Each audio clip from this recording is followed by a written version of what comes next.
السلام عليكم، ازيكم عاملين ايه؟ وحشتوني جدا من اخر فيديو. النهارده راجعه لكم فيديو جديد. هنعمل بيتزا سائله، حاجه كده بسيطه سهله ما بتخمرش وطعمها بجد تحفه جدا، وتنفع كمان ممكن تعمليها وتقطعها للاطفال.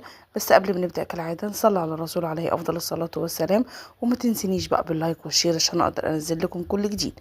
في بوله حطيت كوبايه ميه، حطيت معلقه سكر، حطيت كيس خميره، قلبتهم، حطيت ربع كوبايه زيت، اقلبهم مع بعضهم. مكوناتها سهلة جدا وبسيطة. بضاية هبدأ أقلبهم، وعندي هنا زبداية. ممكن تحطي بدل الزبادي نص كوباية لبن، وممكن تحطي الزبداية. بصي يعني ايه اللي عندك اعملي بيه. هحط كوبايتين دي، حطيت اول كوباية قلبتهم كده مع بعضهم، والكوباية التانية بحطها بالتدريج عشان اشوف قوام العجينة السائلة كده مظبوط ولا لا. بصي قوامها عامل شبه الكيك كده، هو شبه اتقل من كيك بحاجه بسيطه. بصي كده، انا عندي هسيبها تريح 10 دقايق بس.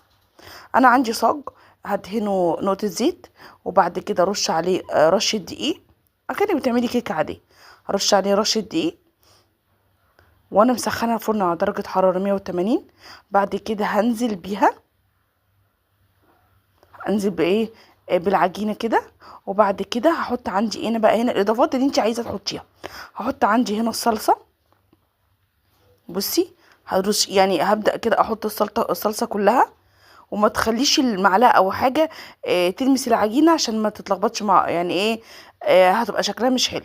بعد كده نزلت عليها بالفلفل عادي. طبعا البيتزا زي ما انت عايزة هتحطي كل اللي انت عايزاه، فلفل، جبنة تركي، جبنة موتزاريلا، زيتون، طماطم. عايزة تحطي، هي اللي انا عاملاها بالخضار، عايزة تحطي بسطرمة، صدق، اللي انت عايزاه حطيه.